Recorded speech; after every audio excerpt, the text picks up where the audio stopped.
13 जनवरी से शुरू हो रहे महाकुंभ के लिए प्रयागराज सज चुका है। अखाड़ों की पेशवाई निकल रही है। देश भर से साधु संतों का जुटान शुरू हो गया है। पीएम मोदी और सीएम योगी ने भी महाकुंभ को भव्य और दिव्य बनाने में कोई कसर नहीं छोड़ी, जिसकी चमक प्रयागराज में भी नजर आने लगी। संगम रंग बिरंगी रोशनी में नहाया हुआ नजर आ रहा है। यूपी के मुख्यमंत्री योगी आदित्यनाथ ने तो महाकुंभ में कैबिनेट बैठक करने की भी तैयारी शुरू कर दी, लेकिन सनातन विरोधियों को महाकुंभ की भव्यता हजम नहीं हो रही। कभी किसी बहाने तो कभी किसी बहाने से हिंदू आस्था का सबसे बड़ा पर्व सनातन विरोधियों के निशाने पर है। कोई महाकुंभ की जमीन को वक्फ की जमीन बताकर विवाद खड़ा कर रहा है, तो कोई व्यवस्थाओं का हवाला देकर सवाल उठा रहा है। लेकिन आज पाठशाला में कुंभ का वो अनसुना इतिहास आपके सामने रखूंगा जिसे देखकर सनातन विरोधियों के होश उड़ जाएंगे। साथ ही प्रयागराज में महाकुंभ के नए रंग भी आपके सामने होंगे। लेकिन पहले महाकुंभ पर माहौल बिगाड़ने की कोशिश करने वाले ऑल इंडिया मुस्लिम जमात के मुखिया मौलाना शहाबुद्दीन रजवी का यह बयान सुनिए, जिसको लेकर वो बड़ी मुसीबत में फंस गए।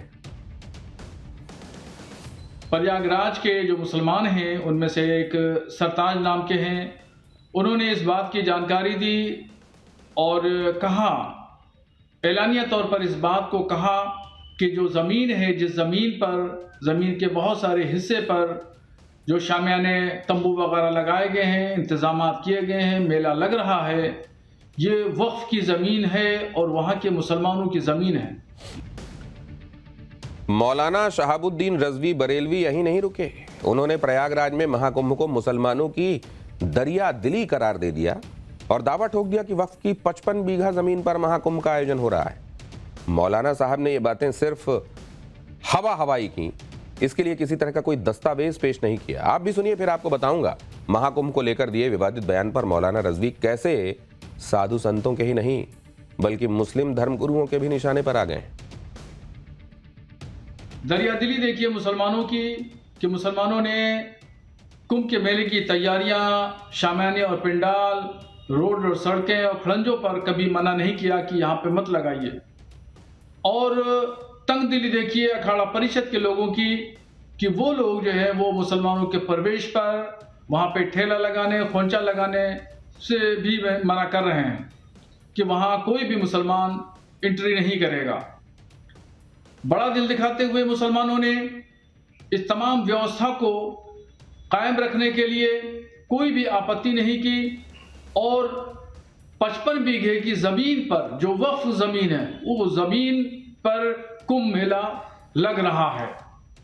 तो ये तमाम चीज़ें जाहिर करती हैं कि कहाँ से कौन तंगदिली, छोटे दिल का मुजाहरा कर रहा है और कौन लोग हैं जो बड़े दिल का मुजाहरा कर रहे हैं। दरअसल भारत में ऐसा इकोसिस्टम तैयार हो चुका है जो किसी ना किसी बहाने सनातन या उससे जुड़ी परंपराओं का विरोध करने को ही अपना दायित्व समझता है। कभी वो वक्फ के नाम पर विरोध किया जाता है, कभी किसी और बहाने से। इसीलिए साधु संतों ने महाकुंभ पर विवादित बयान के लिए मौलाना शहाबुद्दीन रजवी को निशाने पर ले लिया और उनके बयान को पाकिस्तान प्रायोजित साजिश तक करार दे दिया। आप भी सुनिए। अब वो चुके हैं, उनको ऐसा बयान नहीं देना चाहिए।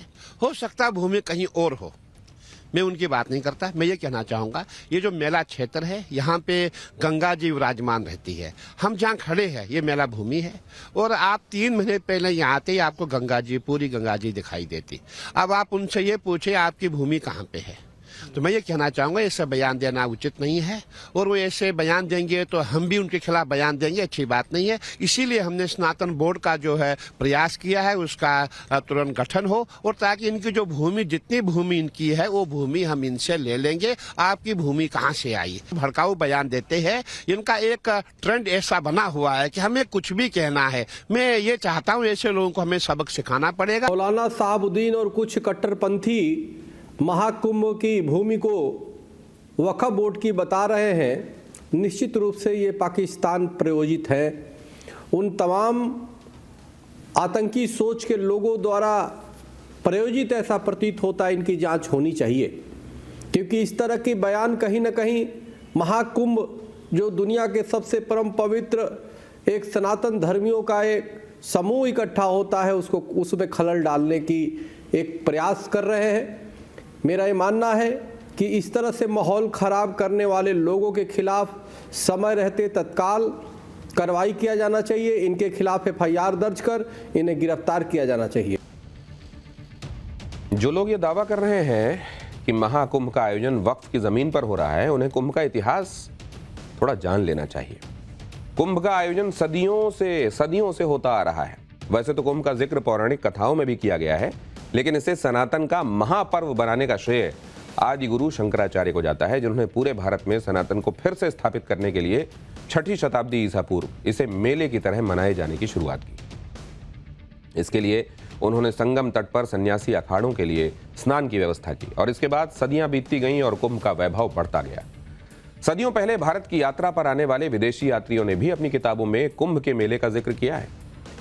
सम्राट चंद्रगुप्त मौर्य के शासनकाल यानी 302 ईसा पूर्व में यूनानी यात्री मेगास्थनीज भारत आया था। मेगास्थनीज ने अपनी किताब इंडिका में गंगा के किनारे लगने वाले मेले का वर्णन किया है। 399 से 411 ईस्वी में भारत यात्रा पर आए चीनी यात्री फाहियान ने भी वाराणसी और गंगा से जुड़े किस्से लिखे हैं। इसके बाद 7वीं शताब्दी यानी आज से करीब 1400 साल पहले सम्राट हर्षवर्धन के शासनकाल में चीनी यात्री ह्वेन सांग भारत पहुंचा था। ह्वेन सांग ने करीब 16 सालों तक भारत के अलग अलग हिस्सों में अध्ययन किया, स्टडी की। ह्वेन सांग सम्राट हर्षवर्धन के साथ प्रयागराज के कुंभ में भी शामिल हुआ था। ह्वेन सांग ने अपनी किताब सीयूकी में लिखा, देश भर के शासक धार्मिक पर्व में दान देने के लिए प्रयाग आते थे। संगम किनारे स्थित पातालपुरी के मंदिर में एक सिक्का दान करना हजारों सिक्कों के दान करने के बराबर का पुण्य देने वाला माना जाता है। प्रयाग में स्नान सभी पापों को धोने वाला माना जाता है। ह्वेन सांग ने प्रयागराज को महान शहर बताया और लिखा कि इस मेले में 5 लाख से ज्यादा लोग शामिल होते हैं। और इतने सारे रेफरेंसेस जब मिलते हैं तो इसीलिए सदियों से चले आ रहे कुंभ मेले की जमीन को वक्फ की प्रॉपर्टी बताने से केंद्रीय मंत्री गिरिराज सिंह भड़क गए। उन्होंने इसे देश के अंदर माहौल खराब करने की कोशिश बताया। गिरिराज सिंह ने मौलाना शहाबुद्दीन रजवी के बयान पर अखिलेश यादव और राहुल गांधी की चुप्पी पर भी सवाल उठाए। सुनिए। सदियों से जिस समय इस्लाम की पैदाइश नहीं हुई उस समय से कुंभ लगते आ रहे हैं और फिर कुंभ वक्फ कहाँ से पैदा ले लिया? जब इस्लाम ही नहीं पैदा लिया कुंभ के पहले तो वक्फ कहाँ से पैदा ले लिया? ये जानबूझ करके देश के अंदर में माहौल को खराब करने की कोशिश कर रहे हैं और इसमें जो लोग अपने को अखिलेश यादव हों, राहुल गांधी हों, लालू यादव हों, ममता बनर्जी हों, इनकी जुबान में दही जम जाता है, बोल नहीं पाते हैं कि आखिर ऐसी भाषा क्यों बोल रहा है।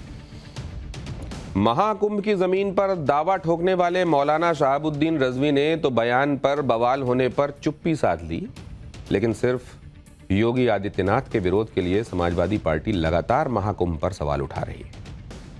जैसे पहले अखिलेश यादव ने महाकुंभ में व्यवस्थाओं पर सवाल उठाए, फिर शिवपाल यादव ने कहा कि सरकार महाकुंभ के बजट का आनंद ले रही है, लेकिन समाजवादी पार्टी के एक विधायक ने तो सीएम योगी के विरोध के लिए सारी हदें ही पार कर दी। यूपी की जबनिया सीट से सपा विधायक ओम प्रकाश सिंह का कहना है कि महाकुंभ में नहाने से लोग मर सकते हैं। सुनिए। कुंभ नहा के मरे आदमी, पानी खराब, व्यवस्था खराब, पैसा सब लूटा जा रहा है और कोई व्यवस्था नहीं है। मैं तो यही कहूँगा कि ये जालिम हुकूमत है और इस सत्ता पर बैठने वाले लोग जुल्मी और जालिम लोग हैं। बयानों पर मचे घमासान के बीच महाकुंभ में अखाड़ों के साधु संतों के पहुंचने का सिलसिला जारी है। महाकुंभ में देश के 13 प्रमुख अखाड़ों के साधु संत शामिल होंगे। ये अखाड़े ही महाकुंभ को भव्य बनाते हैं। इन 13 अखाड़ों में तपोनिधि श्री पंचायती आनंद अखाड़ा भी शामिल है। महाकुंभ के लिए आज आनंद अखाड़े के साधु संतों की भव्य पेशवाई निकली। 1000 से ज्यादा साधु संत हाथी, घोड़े, ऊंट और रथ पर सवार होकर निकले। ढोल, नगाड़ों, शंखनाद और फूलों की बारिश से लोगों ने साधु संतों का स्वागत किया। साधु संतों के बीच नरमुंड की माला पहने कलाकार तांडव करते नजर आए। अपने हथियारों के साथ साधु संतों ने हैरत अंगेज करतब भी दिखाए। आनंद अखाड़े की पेशवाई पर ग्राउंड जीरो से हमारे सहयोगी की रिपोर्ट।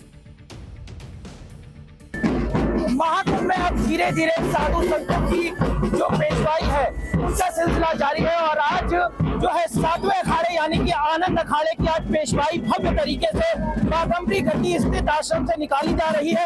आप देख सकते हैं हाथी और घोड़े और ऊंट पर सवार होकर साधु संत कुंभ महाक्षेत्र में प्रवेश कर रहे हैं और ऐसे में यहाँ पर तमाम साधु संत जो है अपने हाथों में भाला, त्रिशूल और गदा ले रखे हैं। तस्वीरों के जरिए हम आपको दिखाने की कोशिश करेंगे कि किस तरीके की भव्य पेशवाई आज आनंद अखाड़े की जो है वो निकल रही है।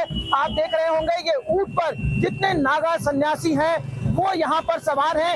इसके साथ ही पीछे अगर हम तस्वीरें दिखाना चाहें तो यहाँ पर जितने भी नागा सन्यासी हैं वो हाथों में त्रिशूल ले रखे हैं। जगह जगह लोग जो है उनके स्वागत कर रहे हैं, पुष्प वर्षा कर रहे हैं और इसके साथ ही अब ये धीरे धीरे कुंभ मेला क्षेत्र में प्रवेश कर जाएंगे और ऐसे में अब कुंभ की जो रौनक है वो धीरे धीरे अब बिखर रही है।